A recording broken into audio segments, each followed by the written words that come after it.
Hello बच्चों। अभी तक हमने बेसिक फिजिक्स के अंदर बहुत काम काम की चीजें कर ली हैं और उसी के क्रम में एक चीज और आती है जिसका नाम है वेक्टर। तो आज हम जानेंगे कि वेक्टर क्या होता है और वेक्टर की जरूरत कहाँ पड़ती है। ठीक है। फिर अपन देखेंगे कि वेक्टर कितने टाइप्स का होता है एंड उनको रिप्रेजेंट कैसे करते हैं। तो आज मोटा मोटा अपन वेक्टर के बारे में थोड़ा नॉलेज लेने वाले हैं। अगर आपने वेक्टर अच्छे से सीख लिया ना तो फिजिक्स के आधे से ज्यादा क्वेश्चन तो आपके यूं ही बन जाएंगे, है ना। हाँ, जैसे अपने काइनेमेटिक्स में तो वेक्टर वाला हो गया ना तो हो जाएगा, क्योंकि उसमें रिलेटिव प्रोजेक्टाइल ये सब वेक्टर से ही हो जाता है। रिलेटिव तो पक्का पक्का वेक्टर से होगा, वरना होगा ही नहीं। ठीक है ना। हाँ, तो वेक्टर बहुत ज्यादा इंपॉर्टेंट हो गया इसका मतलब। चलो, तो हम जानते हैं कि वेक्टर किसे कहते हैं। उससे पहले मैं आपको एक कहानी सुना दूं छोटी सी, ताकि आपको याद ही रह जाए कि कहाँ जरूरत पड़ती है कहाँ नहीं। तो लास्ट क्लासों में मैंने बताया था कि फिजिकल क्वांटिटी किसे कहते हैं हमें। तो फिजिकल क्वांटिटी जो थी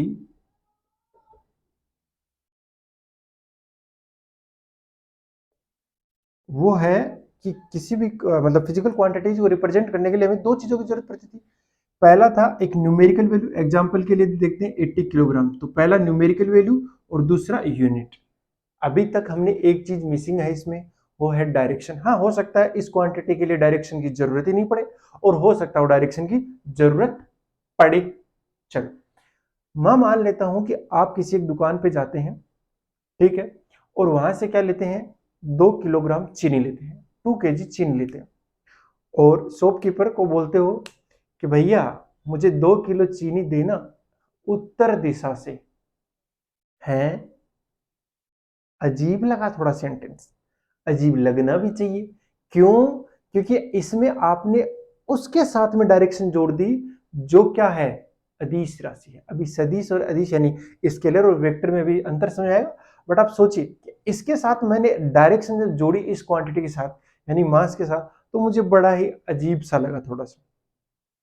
अब एक और स्टेटमेंट सुनिए, उसमें आपको बिल्कुल अजीब नहीं लगेगा और आपको लगेगा कि हाँ एकदम सही बात चल रही है। देखो, एक एरोप्लेन 300 मीटर पर सेकंड की रफ्तार से उत्तर से दक्षिण की ओर उड़ रही है। ठीक है, नो प्रॉब्लम एट ऑल। ध्यान से देखिए, इसमें नॉर्थ टू साउथ मैंने बोला, नॉर्थ टू साउथ की ओर फ्लाई कर रही है, तो उसमें मैंने डायरेक्शन ऐड कर दी, और जब मैंने उसमें डायरेक्शन ऐड कर दी तो वो बन गई वेक्टर क्वांटिटी। डायरेक्शन ऐड नहीं करी तो वो क्या था, स्केलर क्वांटिटी। हाँ, लेकिन इसका मतलब ये नहीं है, इसका मतलब ये होगा कि ऐसी क्वांटिटीज जिनको रिप्रेजेंट करने के लिए डायरेक्शन की जरूरत पड़ती है उन्हें वेक्टर क्वांटिटी कहते हैं, और जिन क्वांटिटीज को रिप्रेजेंट करने के लिए हमें सिर्फ क्या किसकी जरूरत पड़ती है, मतलब मैग्नीट्यूड की और न्यूमेरिकल उसका यूनिट की, न्यूमेरिकल वैल्यू और यूनिट की जरूरत पड़ती है, उनको अपन क्या कहेंगे, स्केलर क्वांटिटी कहेंगे। ठीक है। तो इस बेसिस पे अपने वेक्टर से पहले अपन क्वांटिटी आ गई, वो दो दो टाइप की आ गई, यानी फिजिकल जो क्वांटिटी होगी, फिजिकल क्वांटिटी वो दो टाइप की हो गई। पहला है स्केलर और दूसरा है वेक्टर। नॉन, इसमें डायरेक्शन की कोई जरूरत नहीं है, तो लिख देंगे नो नीड ऑफ डायरेक्शन, यानी दिशा की कोई जरूरत नहीं है। इसमें दिशा बहुत ज्यादा इंपॉर्टेंट है, तो डायरेक्शन क्या है, इंपॉर्टेंट है। देखना, मैं सारी चीजें यहीं से क्लियर करवा दूंगा। आपका डिस्प्लेसमेंट है, डिस्टेंस है, नहीं विस्थापन है, दूरी है, स्पीड है, वेलोसिटी है, एक्सेलरेशन है, ये सारी चीजें ना आपको, ये वाली चीजें आएंगी ना, ज्यादा अच्छे से क्लैरिटी आएगी। आप कभी भी स्पीड के अंदर और वेलोसिटी में कंफ्यूज नहीं होगे, है ना। हाँ, तो इसमें क्या होगी, डायरेक्शन बहुत ज्यादा इंपॉर्टेंट है। तो अभी अपन ये जान लेते हैं डायरेक्शन से पहले कि वेक्टर ही क्या होता है। ठीक है ना। हाँ, कुल मिला के अब वेक्टर का मतलब समझ में आ गया होगा। इसको हिंदी में बोलते हैं सदिश। क्या बोलते हैं, सदिश, मतलब दिशा सहित। ऐसी भौतिक राशि, ऐसी फिजिकल क्वांटिटीज जो दिशा सहित व्यक्त करी जाती हैं उनको कैसे कहते हैं, सदिश राशि कहते हैं। ठीक है ना। Physical quantities which is represented by direction, और we can say direction is very very important. Okay, चलो बेटा, ये चीज आपको समझ में आएगी कि यहाँ ऐसी कुछ क्वांटिटीज होने वाली हैं जिनके लिए डायरेक्शन बहुत ज्यादा इंपॉर्टेंट होने वाला है ना। जैसे मैं बोलूँ वेलोसिटी है, एक्सेलरेशन है, मोमेंटम है, इन चीजों के लिए डायरेक्शन बहुत ज्यादा मायने रखती है। द्रव्यमान जैसे मास, कोई मायने नहीं रखता। या फिर ये कैसे कह सकते हैं कि जो मास होती है वो कैसी क्वांटिटी होती है, स्केलर क्वांटिटी होती है। तो मैं एक दो एग्जांपल लिखवा दूं आपको स्केलर के अंदर और वेक्टर के अंदर, ताकि थोड़ा थोड़ा ठीक रहे आपके लिए। देखो स्केलर में सबसे पहला आता है अपने पास में डिस्टेंस, इधर मैं लिख दूंगा डिस्प्लेसमेंट।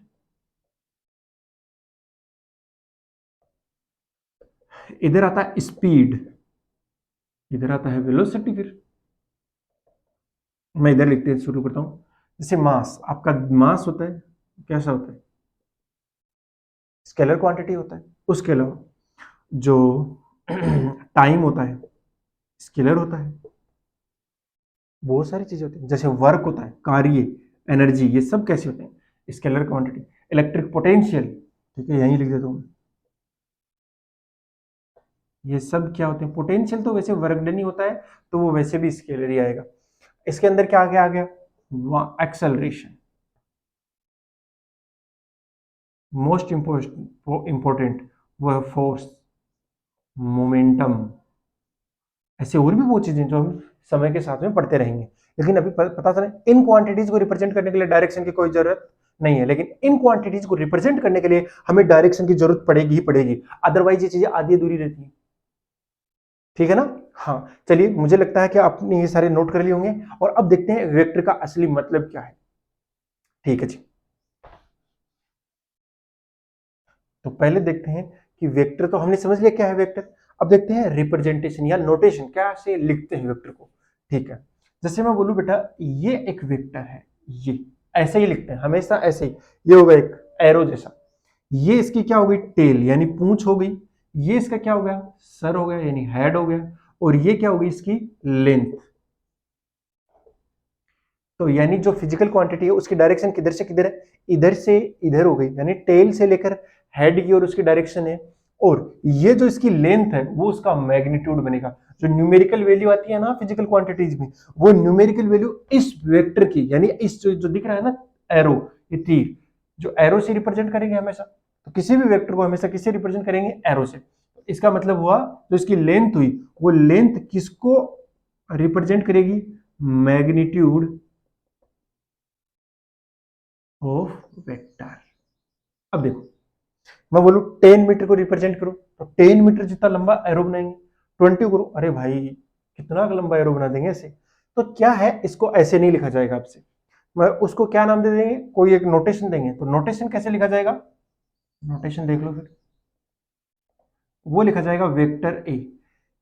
ठीक है ना, ऐसे ही लिखते हैं। वेक्टर ए का मतलब क्या है, ये जो फिजिकल क्वांटिटी ए है वो कैसी क्वांटिटी है, वेक्टर क्वांटिटी, यानी इसके पास मैग्नीट्यूड भी होगा और डायरेक्शन भी होगी। इसके पास दो चीजें होंगी, क्या क्या होगी बेटा, मैग्नीट्यूड भी होगा यानी न्यूमेरिकल वैल्यू, प्लस में डायरेक्शन भी होगी। दो चीजें इसके पास होगी तो ये क्या बन गई, वेक्टर क्वांटिटी। अब ये जो इसकी लेंथ थी ना, उसको अपन मैग्नीट्यूड लिख देंगे, और डायरेक्शन जिस डायरेक्शन में जा रहा है वो डायरेक्शन लिख देंगे ऑटोमेटिकली, इसी से रिप्रेजेंट। अब बार बार ये थोड़ी ना करने वाले अपन, हाँ ये बिल्कुल नहीं करेंगे। तो ये नहीं करने हुए तो यही करेंगे। इसको ऐसे लिख सकते हैं, अब मैंने ऐसे लिख दिया तो ये दूसरा वेक्टर हो गया, ऐसे लिख दिया तो दूसरा हो गया, डी ऐसे लिख दिया, ये ऐसे लिख दिया, ये सब क्या है, अलग अलग वेक्टर। ये क्या है, रिप्रेजेंटेशन का एक तरीका हो गया। तो रिप्रेजेंट कैसे करेंगे या नोटेशन कैसे होगा, वो ऐसे ही होने वाला है। किसी भी वेक्टर का जो नोटेशन होगा वो हमेशा ऐसे ही होने वाला है। आ गई बात समझ में, ठीक, मेरे ख्याल से आपको ये बात समझ में आई हो। आगे बात समझ, देखो अभी क्या है, वेक्टर अभी स्टार्ट किया है ना, तो ज्यादा आपको कुछ पता नहीं है, वरना और भी अच्छे अच्छे काम किए जाएंगे, लेकिन मैं उसी पे आता हूँ सीधा। जैसे ये क्या है, वेक्टर ए, आपने ऐसे लिख तो दिया, इसमें दो चीजें होंगी, एक तो होगा इसी वेक्टर ए का मैग्नीट्यूड, और दूसरी होगी इसके पास में डायरेक्शन। ठीक है, अब वो चीजें निकालेंगे कैसे, वो अपना बाद का मसला है, लेकिन अभी थोड़ा ध्यान से सुनिए। अगर इस यूनिट, अब मैं टाइप्स पे आऊंगा धीरे धीरे, क्योंकि सीधा टाइप्स पढ़ना पड़ेगा, और टाइप्स एक बार पढ़ लेंगे तो फिर से दोबारा पीछे आऊंगा, है ना। क्योंकि अभी आपको आई कैप, जे कैप, के कैप का नॉलेज नहीं है, जब तक वो चीजें आपको मिल नहीं जाती ना, तब तक क्या रहता है, आधा अधूरा सा लगता है मेरे को। तो एक बार उन्हीं को सिखाना मेरा मकसद है ना। तो मैं अगली हेडिंग डालता हूं, यूनिट वेक्टर। इसके कई नाम हो सकते हैं, हिंदी में इसको बोलते हैं इकाई सदिश। ठीक है ना, इकाई सदिश यानी यूनिट वेक्टर का मतलब है ऐसी फिजिकल क्वांटिटीज जिसके पास डायरेक्शन हो और उसका मैग्नीट्यूड यानी न्यूमेरिकल वैल्यू कितनी होनी चाहिए, 1 होनी चाहिए। अगर न्यूमेरिकल वैल्यू 1 हो गई तो इसका तात्पर्य ये होगा कि वो क्या होगा, यूनिट वेक्टर होगा। ठीक है ना। अब देखिए मैं ऐसे बोलता हूं एग्जांपल के लिए 30 मीटर पर सेकंड इन नॉर्थ डायरेक्शन, ठीक है ना, ऐसे नॉर्थ डायरेक्शन की ओर जा रहा है। ओके 30 मीटर पर सेकंड। मैं बोल रहा हूं इसका मैग्नीट्यूड कितना है, आप बोलोगे सर 30 है, न्यूमेरिकल वैल्यू कितनी होगी 30। मैं बोल रहा हूं इसको 1 बनाइए, तो 1 कैसे बनाओगे सर, एक काम कर सकते हैं ना, 30 में से 29 माइनस कर दो। मैंने कहा नहीं, हर बार ये करना अच्छी बात नहीं होगा। हम एक काम हमेशा कर सकते हैं जिससे 1 आएगा ही आएगा। कितना, इसी से डिवाइड कर दो ना, इसको हमेशा इसी से। देखो 1 बनाने के कितने तरीके हो सकते हैं, बहुत सारे तरीके, लेकिन सबसे फेवरेट कौन सा होता है, फेवरेट ही होता है। इसको अगर 1 बनाना है तो इसी से डिवाइड कर दो, हमेशा बनाएगा, बस 0 नहीं होना चाहिए। हाँ 0 हो जाएगा तो अनडिफाइंड हो जाएगा ना यार। हाँ तो इसको अगर यूनिट वेक्टर बनाना है, यूनिट वेक्टर बनाना है तो वो कैसे बनेगा, इस 30 में किसका डिवाइड कर दो, 30 का, मीटर पर सेकंड, और कुछ नहीं बदलेगा। अब देखो इसका मैग्नीट्यूड कितना हो गया 1 मीटर पर सेकंड इन नॉर्थ डायरेक्शन। बोलो समझ आया ना, यानी हमें किससे डिवाइड करना है, इस वेक्टर के मैग्नीट्यूड से डिवाइड करना है। इस वेक्टर के मैग्नीट्यूड से क्या कर देना है बेटा, डिवाइड कर देना है। जरा ध्यान से देखिए, तो vector a is equal to कैसे लिखा जाएगा, इसको यूनिट वेक्टर को लिखते हैं ए कैप से। इसका मतलब भी क्या हो जाएगा, ए कैप लिखने का मतलब भी क्या हो गया, यूनिट वेक्टर ऑफ ए, यानी ए का यूनिट वेक्टर आ जाएगा। अरे मैंने ऐसे लिख दिया बी वेक्टर, ऐसे बी कैप, इसका मतलब हो गया unit vector of vector b. ऐसे ही मैं लिख रहा हूं क्या, ए कैप लिखना है मुझे, बताओ क्या हो जाएगा। आप बोलोगे सर ए है ना, उसमें किसका डिवाइड कर दो, इसके मैग्नीट्यूड का। अब मैग्नीट्यूड कैसे लिखते हैं, वो लिख देते हैं, 3 तरीके हैं उसके, मैं तीनों करता हूं। ये भी एक तरीका है, मैग्नीट्यूड ऑफ ए वेक्टर। ठीक है, ये एक वेक्टर हो गया ना ए, उस वेक्टर को सिंपली ए लिख दीजिए, है ना, या फिर सिंपली ये लिख दीजिए। ये दोनों ही तरीके वैलिड है, मोड लगा दिया। इसका मतलब क्या है कि हमने सिर्फ और सिर्फ न्यूमेरिकल वैल्यू पे ध्यान दिया है, ठीक है ना, यानी उसके मैग्नीट्यूड पे ध्यान दिया है, उसका मैथमेटिकल वैल्यू कितना है वो उस पे ध्यान दिया है, ठीक है ना, ऐसे लिख देंगे। तो ये भी एक तरीका सही है, या फिर ऐसे को लिखते हैं vector A by A. Simply आप याद रखो कि यूनिट वेक्टर कितना आएगा, वेक्टर ए बाई ए आ जाएगा। बात क्लियर हुई है ना। हाँ अब ये आ गया सर, बहुत बढ़िया समझ में आया मेरे को कि यूनिट वेक्टर ये होता है। अब देखो अपने पास में 3 डायमेंशन होती है, या ऐसे कह सकता हूं कि 3 एक्सिस होती हैं, और 3 एक्सिस कौन कौन सी होती हैं, एक्स एक्सिस, वाई एक्सिस और जेड एक्सिस। 3 एक्सिस होती है ना। हाँ तो एक्सों के अलोंग यूनिट वेक्टर कौन से आते हैं उनको आप जानेंगे। यूनिट वेक्टर जान लिया, मैग्नीट्यूड जान लिया, ठीक है जी।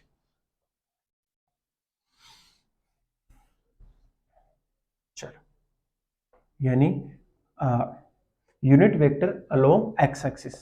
अगला जो हेडिंग है क्या डाल सकते हो आप, यूनिट वेक्टर अलोंग एक्सिस, सभी एक्सिस के अलोंग। तो एक्सिस कितनी होती है भैया, हमारे पास 3 एक्सिस है, ये एक्स एक्सिस है, ये वाई एक्सिस है, और तीसरा कौन सा है बेटा, जेड एक्सिस है, और ये पीछे की ओर है। जेड एक्सिस मैंने पहले ही बताया, ये वाला जेड एक्सिस है, ये तो आपको बोर्ड वाला दिख रहा है ना। ये जो नीचे वाली पट्टी होगी वो कौन सी होगी, एक्स एक्सिस, और ये इधर वाला साइड कौन सा हो गया, ये वाई एक्सिस हो गया, ये एक्सिस हो गया। अब इसमें जेड कहां दिखाओगे, तो जेड ये जो सामने आ रहा है ना, ये वाला, ये वाला, ये जो सामने आएगा ना, हाँ ये कौन सा होगा, जेड एक्सिस।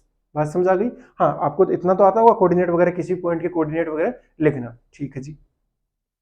इसको अपन ओरिजिन बोलेंगे, मूल बिंदु। इसके कोऑर्डिनेट कितने होंगे, 0 0 0 0,0, ठीक है जी। ये एक्स एक्सिस है। अब मैं ये जो नेगेटिव वाले हैं इनको मिटा रहा हूं एक बार के लिए, ताकि थोड़ा अच्छे से समझ आए, ठीक है जी। हाँ जी सर। अब देखो एक्स एक्स के अलोंग जो यूनिट वेक्टर का नाम दिया जाता है, उस यूनिट वेक्टर को बोलते हैं आई कैप, और वाई के अनुदिश नाम दिया जाता है जे कैप, जेड के अनुदिश के कैप। ये अपना क्या है, रिप्रेजेंटेशन का तरीका है। एक्स एक्स के अनुदिश आई कैप है, मैं बोल रहा हूं एक्स एक्स के अनुदिश 2 यूनिट चलो, इसका मतलब क्या जाएगा, 2 आई कैप। 3 से चलो तो 3 आई कैप, 4 से चलो तो 4 आई कैप।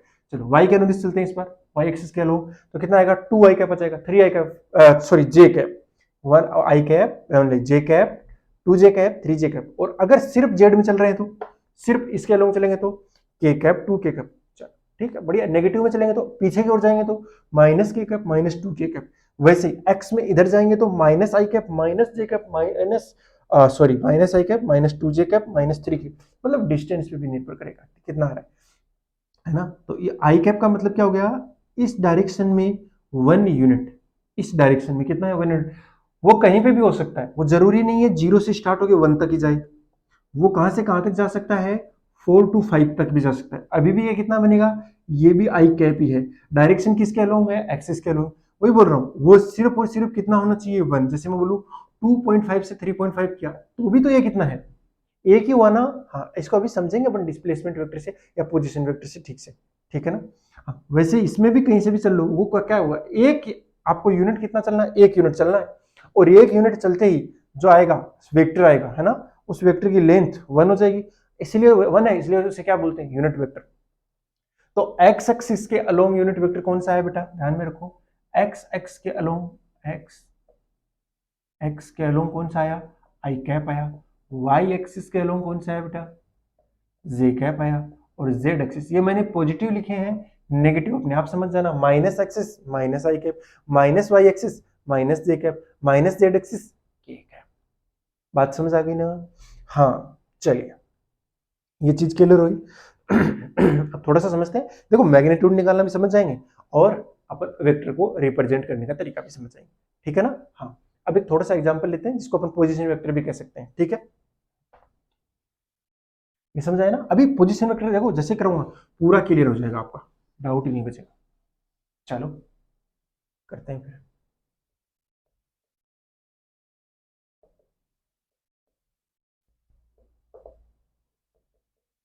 क्या होगा भाई पोजीशन वेक्टर, क्या होगा पोजीशन वेक्टर, तो सर किसी भी पॉइंट का पोजीशन, सीधी सी बात।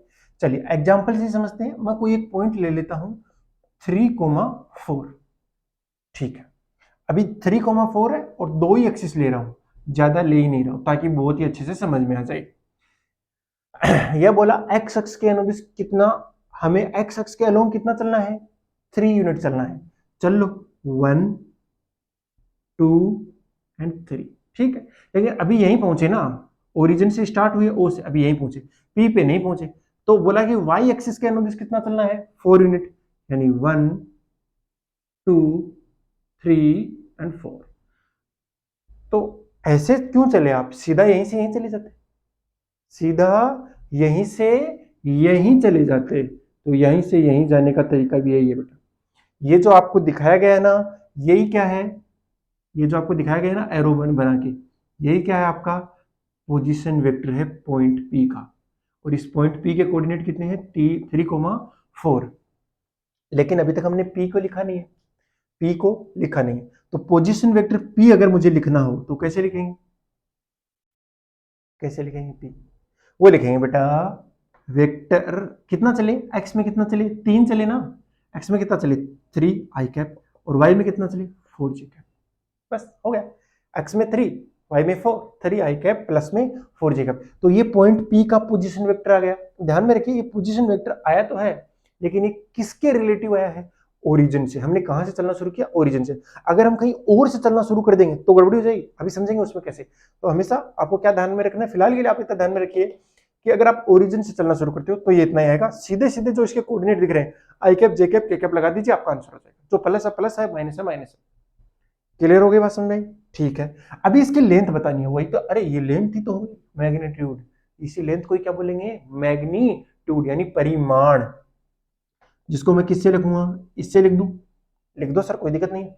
चलो इसकी लेंथ कितनी होगी सर, ये नीचे वाला कितना था, अब ये भी दिखा 3 यूनिट था, और ये वाला 4 यूनिट।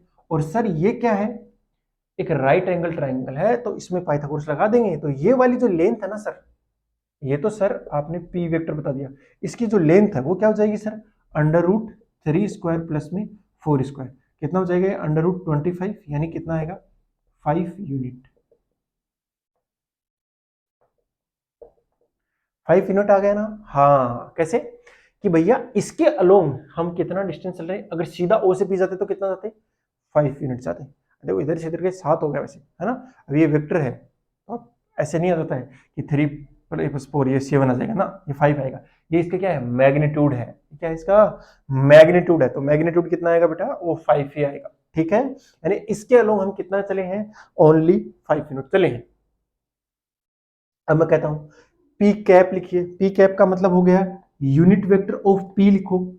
सर अभी अभी आपने बताया था कि मुझे उसका मैग्नीट्यूड 1 बनाना है, यानी मैं इसके मैग्नीट्यूड से क्या कर दूं, डिवाइड कर दूं, तो वो अपने आप ही क्या हो जाएगा, 1 है। सर मैग्नीट्यूड 5 आ रहा है और ये वेक्टर खुद ये रहा, तो सर वेक्टर पी में किसका डिवाइड कर दो, उसके मैग्नीट्यूड का डिवाइड कर दो। तो 3i cap plus 4j cap divide by 5, ये क्या है बेटा, ये है यूनिट वेक्टर, पी का यूनिट वेक्टर आ गया है। आई बात समझ में, बहुत बढ़िया। देखो बहुत ही सिंपल चीजें हैं, इतना ज्यादा कोई मुश्किल है ही नहीं। मैं तो कह रहा हूँ ना, आपको जो मैं बताए जा रहा हूँ उनको आप करते जाओ, और ज्यादा ज्यादा मैं कराऊंगा एक क्लास में, इसलिए क्लास को ड्यूरेशन है वो कम रख रहा हूँ, वरना क्लास लंबी भी रख सकता हूँ, बट कम रखेंगे। आप डेली के डेली सीखते जाएं और आप रेगुलरली नोट्स बनाते जाइए, वीडियोस देखते जाइए बेटा, ठीक है। प्लीज आप इसको नोट करेंगे, एक दो एग्जाम्पल और करते हैं अभी और अच्छे से समझते हैं।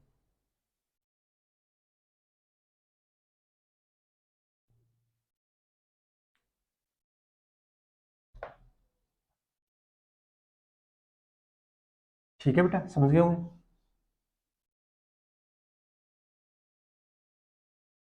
एक एग्जाम्पल और लेते हैं, वो लेते हैं पॉइंट ए का। पॉइंट ए है 3,2,6। आपको तीनों चीजें निकालनी है, एक तो वेक्टर ए पता करना है कि कितना आएगा, ठीक है, एक मैग्नीट्यूड कितना आएगा वो पता करना है, और एक यूनिट वेक्टर पता करना है कि वो कितना आने वाला है। और थोड़ा सा फील करने की कोशिश कीजिए इस पॉइंट को, ठीक है ना, कि कहाँ पे होगा। मैं भी समझाता हूँ कहाँ पे होगा, देखना प्लीज। अब एक बार थोड़ा सा ट्राई कीजिए इसको। कर लिया ट्राई बेटा? देखो जरा ध्यान से, ये क्या है, 3 है, ये कितना है, 2 है, और ये कितना है, 6। ये एक्स एक्स के अलोंग कितना हुआ, 3 हुआ ना, तो ये वाला जो नीचे वाला वो मेरा एक्स एक्सिस है, ये वाला कितना है बेटा, वाई एक्सिस है, और आपकी तरफ जो है ये वाला, ये कितना है, ये जेड एक्सिस है। समझ आया ना, नीचे वाला एक्स एक्सिस, ये वाला वाई एक्सिस, और तीसरा जो एक्सिस है वो ये जेड एक्सिस है। तो आप एक्स के अलोंग कितना चलो, पहले 3 यूनिट चलो, ओरिजिन से कितना शुरू करो, 3 यूनिट, फिर कितना जाओ वाई के अलोंग, 2 यूनिट, तो यहां से चलना शुरू किया, पहले यहां पे गए फिर यहां पे। अब 6 यूनिट जाना है जेड के अलोंग, तो आपको इधर आना पड़ेगा, सटक आ गए ना, यानी यहाँ पे वो वाला पॉइंट हमें यहां मिलेगा, यहाँ कहीं पे। अब ये इसका क्या हो गया, हेड हो गया, ये इसकी टेल हो गई, और दोनों को मिला दीजिए। तो आप जब इसको मिलाओगे ना ये वाला, तो ये इसका जो वेक्टर बन रहा है बेटा, वो वेक्टर ए बनेगा। दिख रहा है ना, ये ओरिजिन से लेकर यहां मान लीजिए आप, ये डिस्टेंस कितना हुआ 3, ये डिस्टेंस कितना हुआ 2, और ये डिस्टेंस कितना हो गया 6 हो गया ना। तो इनको जब अब मिलाया जाएगा तो ये पॉइंट आया ना लास्ट वाला, लास्ट में यहां पहुंच गए, तो अब सीधा पहुंचोगे तो ऐसे पहुंचोगे, तो ये जो वेक्टर आ रहा है, ये जो वेक्टर आ रहा है वो क्या है बेटा, क्या है वो, वेक्टर ए है, ठीक है ना। चलो समझ आया होगा। तो वेक्टर ए हमने जब बनाया तो कैसे बनाया होगा, 3 यूनिट चले हैं एक्स एक्सिस के अलोंग, प्लस में 2 यूनिट चले हैं वाई एक्सिस के अलोंग, प्लस में 6 यूनिट चले हैं जेड एक्स के। Total distance. अब ये मैग्नीट्यूड निकालने का सीधा सीधा तरीका, कैसे, पिछली बार कैसे किया था, under root of i cap का जो कोफिशिएंट है उसका स्क्वायर, प्लस में जे कैप का जो कोफिशिएंट है उसका स्क्वायर, प्लस में के कैप का कोफिशिएंट है उसका स्क्वायर कर दीजिए। सिंपल सी बात है, ओके बेटा। चलो, यानी मुझे इसका मैग्नीट्यूड निकालना है, तो कितना आ जाएगा, 3 square plus 2 square plus 6 square, ठीक है जी। तो कितना हो गया बेटा, ये ए इक्वल टू 9 प्लस 4 प्लस 36, कितना हो गया 49 आ रहा है मेरे ख्याल से, हाँ। तो आएगा ये अंडर रूट 49, और ये कितना हुआ बेटा, ए इक्वल टू 7 यूनिट, यानी इसका जो मैग्नीट्यूड आया है वो 7 यूनिट आ गया। अब मुझे क्या निकालना हो, मान लो यूनिट वेक्टर यानी ए कैप, तो क्या करूंगा मैं, इस वेक्टर में किसका डिवाइड कर दूंगा, इसके ही मैग्नीट्यूड से डिवाइड कर दूंगा, और ये वेक्टर खुद कितना है, 3i cap plus 2j cap plus में 6k कैप, तो लिखो 3i cap plus 2j cap plus में 6k कैप डिवाइड बाई 7। देखो बेटा, इसका मतलब ये हुआ कि आप ये जो वेक्टर आया है ना, इसका मैग्नीट्यूड निकालो, वो 1 आएगा। इसका यूज क्या है फिर, इसका यूज क्या, आपने सोचा होगा, हाँ यूज होगा बेटा, कहीं जब कहीं ना कहीं तो यूज होगा, है ना। अपन क्रॉस प्रोडक्ट पढ़ेंगे, बहुत सी चीजें पढ़ेंगे, जहां पे सिर्फ अपने को क्या पता करनी होती है, डायरेक्शन, है ना। और डायरेक्शन के लिए किसका यूज करेंगे अपन, कैप का, ठीक है ना। हाँ मैग्नीट्यूड हमें कोई मतलब नहीं है, मैग्नीट्यूड हो सकता है कि चेंज कर दे अगला, ओके। चलो इसको नोट करो, इसके बाद में एक बढ़िया सा क्वेश्चन करते हैं ताकि एकदम मजा ही आ जाए। ठीक है?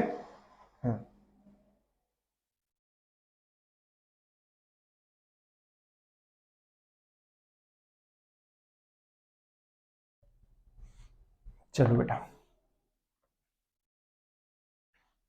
अभी 2 पॉइंट वाला पोजीशन मैं नहीं करा रहा हूं, 1 पॉइंट वाले देखते हैं। ठीक है? क्वेश्चन ये है बेटा कि एक पॉइंट है, मैं मान लेता हूं कि एक पॉइंट सी है, उसके कोऑर्डिनेट है 6 कोमा -2 कोमा -4। ठीक है? ये पॉइंट सी है। Then find out a vector